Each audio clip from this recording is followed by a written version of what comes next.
It is time for my 2023 NBA awards. The regular season is over, pens down. It is time to make the tough decisions. And I'm going to be giving out every single main award, every single team award, like all NBA teams, defensive rookie, as well as some fun awards that I wanted to dish out. I'm going to be giving over 20 awards out, so there's a good chance you're not going to agree with at least one of those. So let me know in the comments below what you agree with and what you don't agree with. I'm hosting the award show today, so I gotta look snazzy. We have a ton of awards to give out, so let's get into them. We're going to start off with my fun awards that aren't a traditional award that the NBA gives out. We'll start off with my Sophomore of the Year from the 2021 draft class, and that is Evan Mobley. He took a massive step in year 2 defensively. Cade Cunningham got injured. The reigning rookie of the year, Scotty Barnes, you could say was a little bit disappointing this year. So Evan Mobley gets that Sophomore of the Year award. Franz Wagner and Josh Giddey were some honorable mentions. My most disappointing player has to be Ben Simmons. I was excited to see him fully healthy in Brooklyn, and nope, we didn't see him either fully healthy or back to what he was at all in 2019 for Philly. So 2 thumbs down for Ben Simmons this year. Rudy Gobert and John Wall were also some honorable mentions for this award. Rudy Gobert really put up a fight towards the end of the season. See what I did there? My biggest surprise player was Lauri Markkanen. I did not expect this at all from him this season. I didn't know how valuable he was going to be going to Utah in the Donovan Mitchell trade. So shout out to Lauri Legend. Also got to give some love to Austin Reeves over on the Lakers and Walker Kessler, rookie for the Jazz. So shout out to the Jazz this year. My biggest surprise team has to be the Sacramento Kings. We were just dying to see the Kings make the playoffs, and you know what they did? They finally made the playoffs. They have a tough round 1 matchup against the Warriors, but hey, even if they get swept by Golden State, what a season for the Beam. And then I also have the Thunder in here as well. Shout out to them making the play-in tournament, and the Knicks are an honorable mention as well.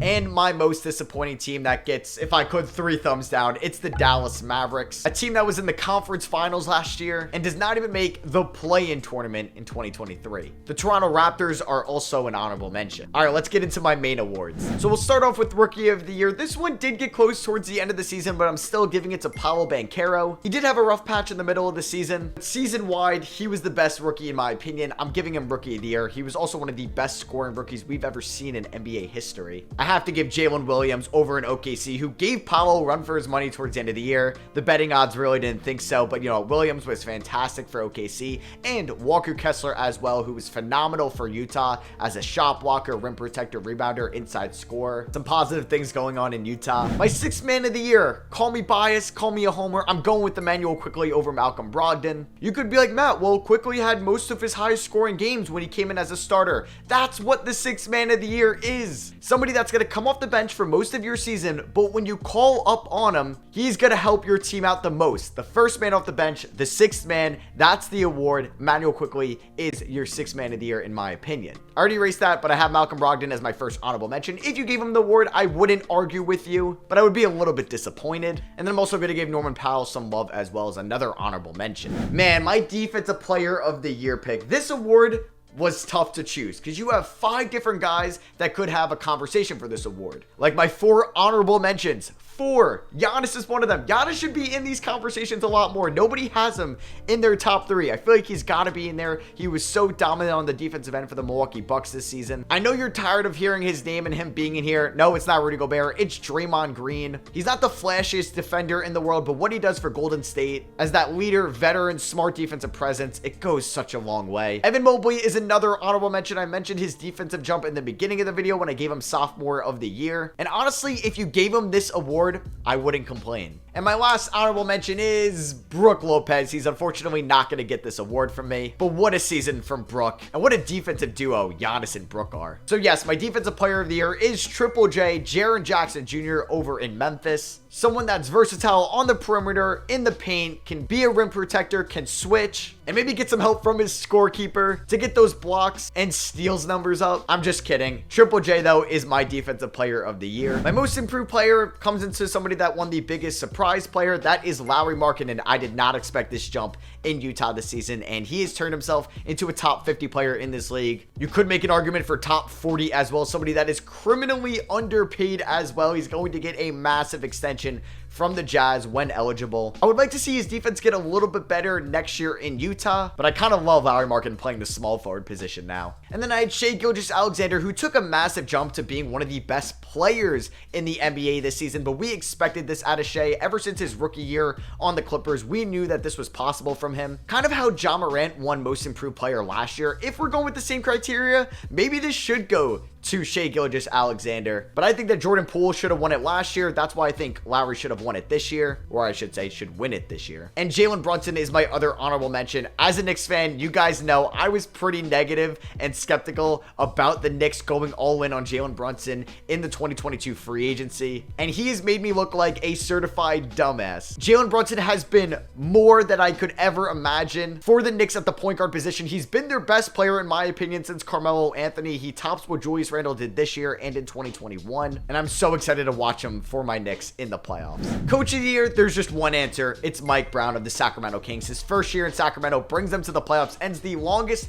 playoff drought out of any team in the Big Four sports of the NFL, MLB, NHL, and NBA. He helped the Kings become one of the best offensive teams in NBA history when you look at a rating standpoint. De'Aaron Fox and Domantas Sabonis look better than ever. Shout out to Mike Brown this year, man. I'm just so happy that the Kings are in the playoffs. Even if they lose in round one, like I said, I'm just happy to watch Kings playoff basketball. That home crowd is going to go ballistic for them in game one. I gotta give some love though to Taylor Jenkins as well. So much that went on with the Grizzlies this year when it becomes to their team just talking so much smack. What happened with Shannon Sharp in LA, with Ja Morant off the court, the injuries to Steven Adams and Brandon Clark. Dylan Brooks obviously running his mouth. He had to deal with a lot this year in Memphis, still ended up as the 2 seed, one of the better teams in the Western Conference. So I gotta give Taylor Jenkins props. And Mark Daigneault gets another honorable mention nod. This Thunder team definitely exceeded expectations this year, and he got the most out of Shea, Giddey, Jalen Williams, and Lou Dort. Isaiah Joe as well, becoming one of the best three-point shooters in the league. Shout out to Mark Daigneault in OKC. Executive of the year goes to Danny Ainge in Utah, just getting that absolute haul for Rudy Gobert from the Minnesota Timberwolves. I'm not going to clown you, Minnesota, for that, but yeah,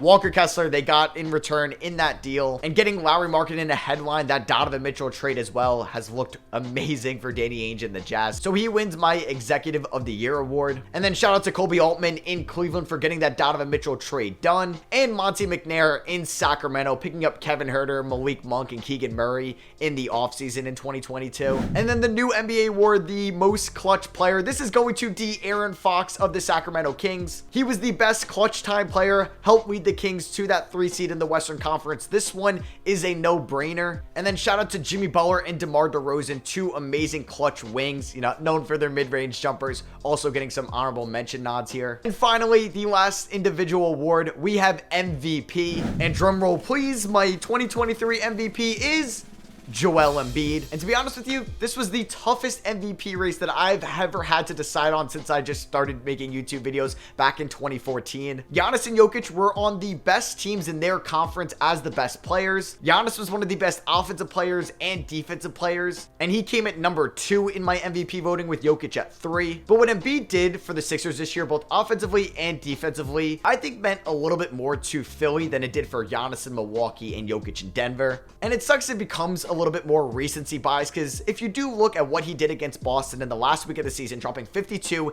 half of their team's total points at home to beat the Celtics, that's a reason why he's your MVP. But how dominant he was this season, he won the scoring title for the 2nd year in a row. Let me know if you agree with me in the comments. All right, so those were the individual awards. Let's get to the All-NBA defensive and rookie teams. So those were my main and fun individual awards. Now let's get to the All-NBA defensive and rookie teams. So these were just impossible to do. I'm not doing any game threshold. We're going to make that the obvious criteria next year. And usually I don't like to give all NBA nods if your team didn't make the playoffs. But so many stud players did not make the playoffs this year, especially at the guard position. We'll get into those. So yeah, some players that didn't make the playoffs are going to be listed here. So my all NBA first team guards, Luka Doncic and Shai Gilgeous-Alexander. We know Luka's not in the playoffs. There's a solid chance Shai's not going to be in the playoffs. But what they did individually this year can't go unnoticed. And my forward spots are pretty easy. It's Giannis Antetokounmpo, Antetokounmpo and Jason Tatum. These are actually no-brainers. They should 100% be your All-NBA first-team forwards. And since he won MVP, my All-NBA first-team center is Joel Embiid. This would look a little bit different next year with Nikola Jokic All-NBA first-team eligible due to this being positionalist. So yeah, this could possibly look like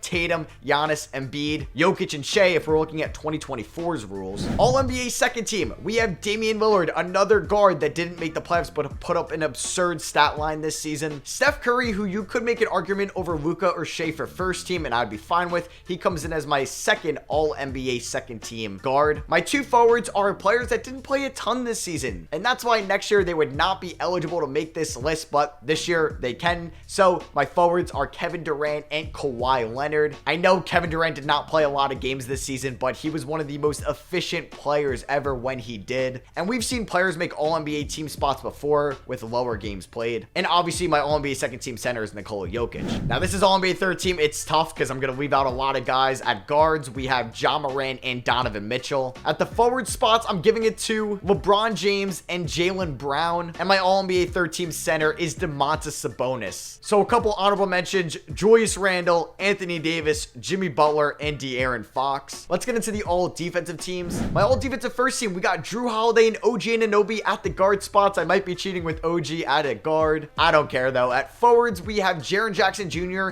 and Giannis Antetokounmpo, and our center spot goes to Brook Lopez. All defensive second team guards, we got Derek White. Shout out to Derek White, super underrated defender in Boston, and Alex Caruso over in Chicago. Love what these guys do on the defensive end, especially on the perimeter. My forward spots are going to Evan Mobley, and screw it, I'm giving it to Jaden McDaniels over Draymond Green. Call me a hater, I don't care. I want to give Jaden McDaniels some love. And then my center spot on all defensive second team, a ton of guys can go in here, but I'm giving it to Nick Claxton over in Brooklyn. Love to see these guys getting all defensive honors for the first time. And we have Dylan Brooks, Anthony Davis, Bam Adebayo, and Draymond Green as my honorable mentions, and Marcus Smart as well. And finally, my all-rookie first team, we have Paolo Banchero, my rookie of the year, Jalen Williams, my runner-up, Walker Kessler, Keegan Murray, and Jaden Ivey. And then on my all-rookie second team, the guy who just missed out on all-rookie first team, we got Benedict Mathurin, Shaedon Sharpe, Jalen Duren, Jeremy Shohan, with the honorable mentions being AJ Griffin, Jabari Smith Jr., Malachi Branham, and Andrew Nembhard. So yeah, those are my 2023 NBA awards. I just gave out 48 different awards. So hey, if you agreed with all of them, maybe we should go out and grab a beer. Or we might be the same person, I don't know. So yeah, thank you all for watching. I hope you guys did enjoy the video. Drop a like if you did. Like I said, let me know down below what you agreed with or disagreed with. It was a really fun 2023 regular season, and I'm super excited for the playoffs. And I'll catch y'all on the next one. Peace.